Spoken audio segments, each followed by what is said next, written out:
ইতিহাসের ইতিকথায় আজ আমরা শুনতে চলেছি পুরাণের ইতিহাস। পুরাণের ইতিহাসে শিব পার্বতীর বিবাহ উপাখ্যান। হিমালয়রাজ পর্বতের মেয়ে ছিলেন পার্বতী। তার কঠোর পণ ছিল মহাদেব শঙ্করকে বিবাহ করা। পার্বতী মহাদেব শঙ্করকে ভালোবাসেন, মনে মনে তারই চিন্তা করেন।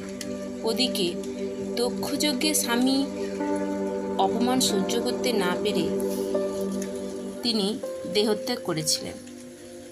সতীকে শিব হারিয়ে ফেলেছিলেন চিরকালের মতো।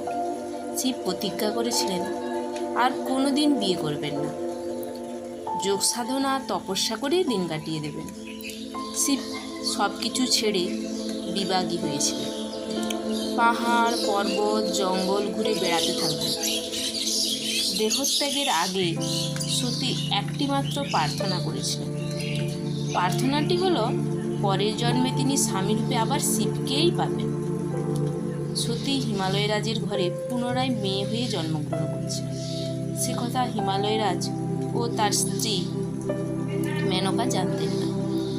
তারা জানতেন না যে পার্বতী পূর্বজন্মে সতী ছিলেন। পার্বতীর মুখে শিবস্তুতি লেগেই থাকত। কন্যার মুখে সর্বদা শিবনাম শুনে পার্বতীর বাবা হিমালয়রাজ ও মা মেনকা একটু অবাক হতেন। পার্বতী খেলাধুলা, হাসি ঠাট্টা, গল্পগুজব সবেতেই শিবের কথা চিন্তা করতেন। পার্বতীর এই আচরণে তার বাবা মা যেমন অবাক হতেন, তেমনি বিরক্তও হতেন। কিন্তু হিমালয়রাজ ও মেনকা ছিলেন নিরুপায়, কারণ পার্বতী ছিলেন তাদের একমাত্র আদরের মেয়ে। এই মেয়েকে তারা আবার পেয়েছিলেন বহু সাধ্য সাধনার পরে। পার্বতীর কোনো কাজেই তার বাবা মা বাধা দিতেন না।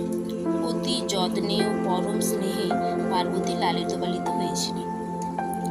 হিমালয়রাজ মেনকা ও পার্বতীর জীবন একই রকম চলছিল। ওদিকে তারকা নামের এক অসুর মহাবলশালী হয়ে উঠেছিল।